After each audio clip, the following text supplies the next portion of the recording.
Welcome to Neosphere Academy. आज मैं discussion करें 10th June 2025 row current affairs. Question number 1. Which countries were elected as non-permanent members of the United Security Council for the 2026-27 term? 2026-27 କାର୍ଯ୍ୟକାଳ ପାଇଁ United Nation Security Council ର permanent ସଦସ୍ୟ ଭାବେ କେଉଁ ଦେଶଗୁଡ଼ିକ ନିର୍ବାଚିତ ହୋଇଛନ୍ତି? Option B is right answer Bahrain, Colombia, Democratic Republic of Congo, Latvia, Liberia. June 3, 2025ରେ ଏହି ପାଞ୍ଚଟି ଦେଶ ନିର୍ବାଚିତ ହୋଇଥିଲେ ଏବଂ ଜାନୁଆରୀ 2026ରୁ ଡିସେମ୍ବର 2027 ପର୍ଯ୍ୟନ୍ତ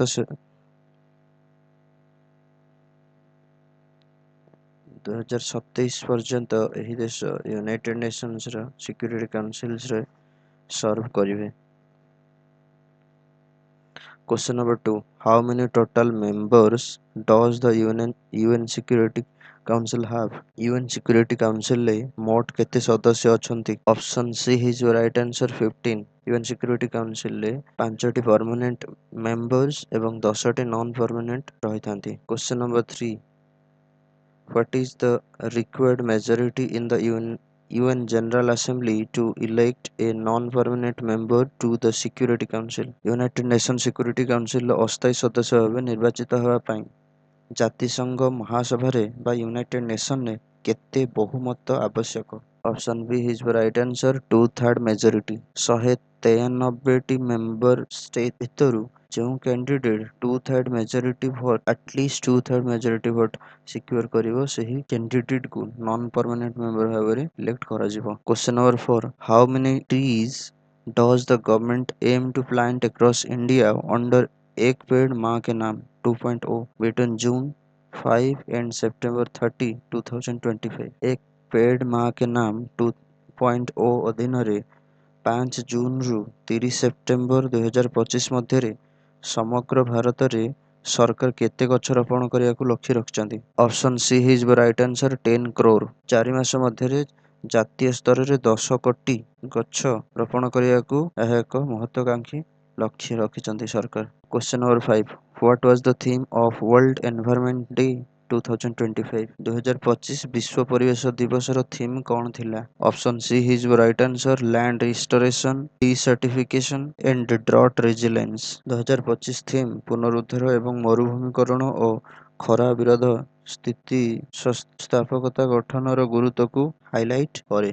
Question number 6.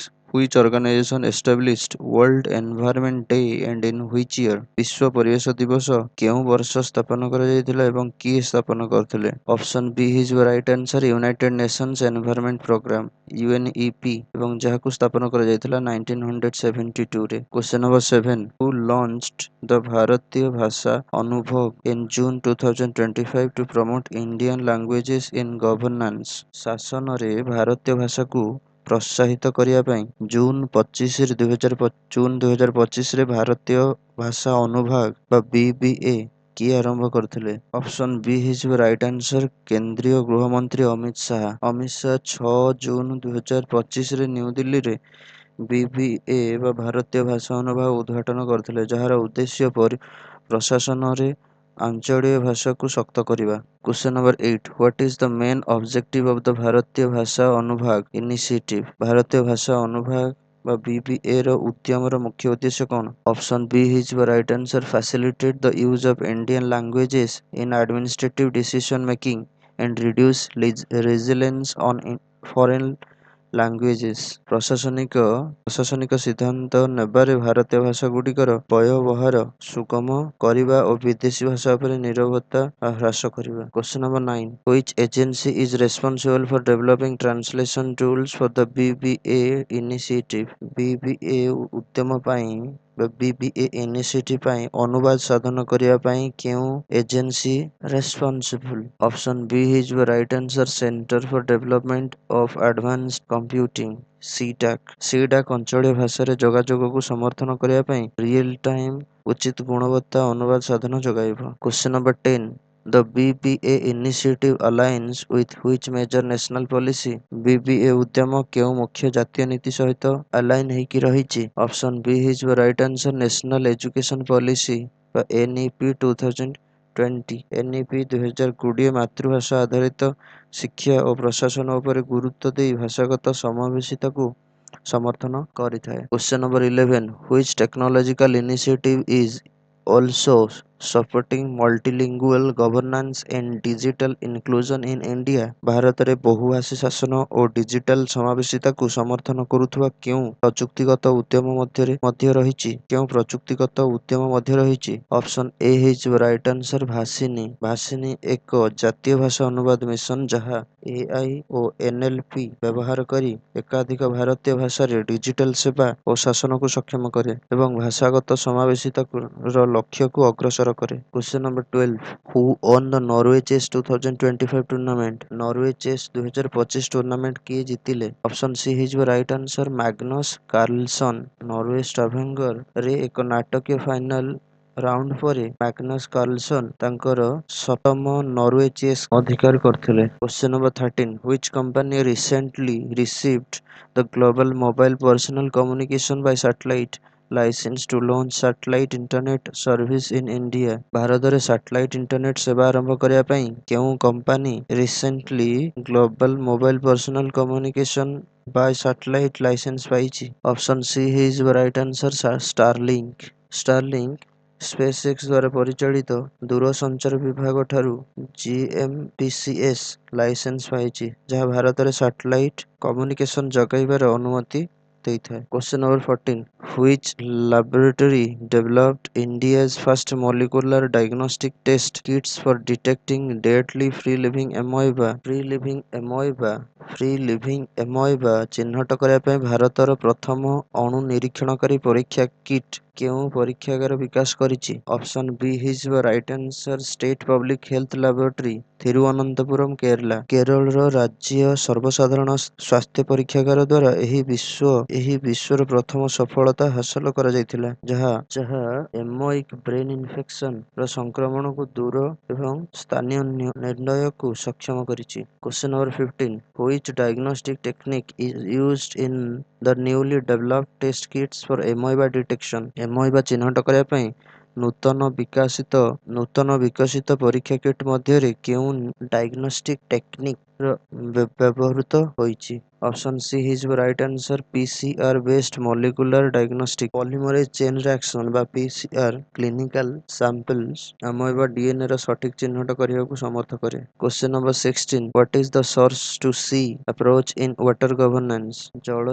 ୱାଟର ଗଭର୍ଣ୍ଣାନ୍ସରେ ସୋର୍ସ ଟୁ ସି ବା S2S ପଦ୍ଧତି କ'ଣ? ଅପସନ୍ ବି ହେଇଯିବ right answer treating fresh water and marine ecosystem as a single interconnected hydrological continuum. ମଧୁର ଜଳ ଓ ସାମୁଦ୍ରିକ ବୃଷ୍ଟି ପ୍ରବାହକୁ ଏକ ଅଭେଦୟ ହାଇଡ୍ରୋଲୋଜିକାଲ ଇକୋସିଷ୍ଟମ ଭାବରେ ଚିହ୍ନିତ କରିବା। S2S ପଦ୍ଧତି ଜମି, ମଧୁର ଜଳ, ଉପକୂଳୀୟ ଓ ସାମୁଦ୍ରିକ ପ୍ରଣାଳୀକୁ ସମନ୍ୱିତ କରି ସମ୍ପୂର୍ଣ୍ଣ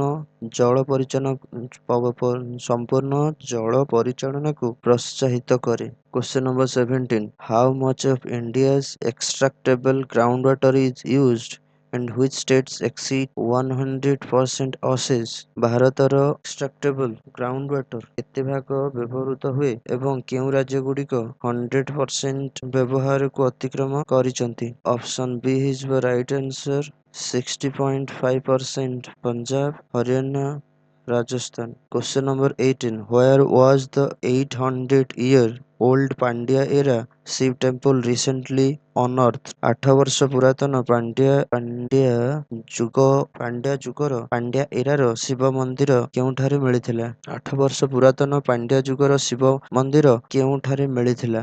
ଅପସନ୍ ବି ହେଇଯିବ ରାଇଟ୍ ଆନ୍ସର ଉଦାମପତି ଭିଲେଜ, ମେଲୁର ତାଲୁକ, ମଦୁରାଇ ଡିଷ୍ଟ୍ରିକ୍ଟ। ମେଲୁର ତାଲୁକ ଉଦାମପତି ମନ୍ଦିର ଭିତ୍ତିଭୂମି ମିଳିଥିଲା। ମେଲୁର ତାଲୁକର ଉଦାମପତିରେ ମନ୍ଦିରର ଭିତ୍ତିଭୂମି ମିଳିଥିଲା ଯାହା ଅଞ୍ଚଳର ସମୃଦ୍ଧ ପ୍ରାଚୀନ ଐତିହ୍ୟକୁ ହାଇଲାଇଟ୍ କରିଥାଏ। Question number 19 Which historical period does the unearthed Shiva temple belong to? ମିଳିଥିବା ଶିବ ମନ୍ଦିର କେଉଁ ଐତିହାସିକ ଯୁଗର?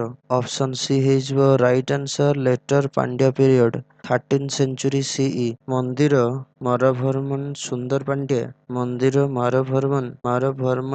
ସୁନ୍ଦର ପାଣ୍ଡ୍ୟାଙ୍କ ଶାସନ କାଳ ଭିତରେ ତିଆରି କରାଯାଇଥିଲା। Question number 20 who invited PM Narendra Modi to the G7 Summit 2025? ପ୍ରଧାନମନ୍ତ୍ରୀ ନରେନ୍ଦ୍ର ମୋଦିଙ୍କୁ G7 ସମ୍ମିଳନୀ 2025କୁ କିଏ ନିମନ୍ତ୍ରଣ କରିଛନ୍ତି? ଅପସନ୍ ସି ହେଇଯିବ right answer Canadian Prime minister mark Carney. Mark Carney ନିମନ୍ତ୍ରଣ ପ୍ରଦାନ କରିଥିଲେ। ପ୍ରଧାନମନ୍ତ୍ରୀ ମୋଦି ଏହାକୁ ସ୍ୱୀକାର ମଧ୍ୟ କରିଥିଲେ, ଯାହା ଭାରତ କାନାଡା ସମ୍ପର୍କରେ ଉଷ୍ମତା ଆଣିଥାଏ। ମିଡ୍ ଜୁନ୍ 2025ରେ ଆଲବର୍ଟାର କାନାନାସ୍କିସରେ ଏହି ସମିଟ୍ ହେବାକୁ ଯାଉଅଛି। ଯଦି ଆପଣଙ୍କୁ ଏହି ଭିଡ଼ିଓଟି ଭଲ ଲାଗିଛି ତେବେ ଲାଇକ୍ କରିଦିଅନ୍ତୁ ଏବଂ କମେଣ୍ଟ କରିକି ଜଣାନ୍ତୁ କେମିତି ଲାଗୁଛି ଭିଡ଼ିଓ। ଯଦି ସବସ୍କ୍ରାଇବ୍ କରିନାହାନ୍ତି ତେବେ ସବସ୍କ୍ରାଇବ୍ କରିଦିଅନ୍ତୁ। ଥ୍ୟାଙ୍କ୍ସ ଫର ୱାଚିଂ।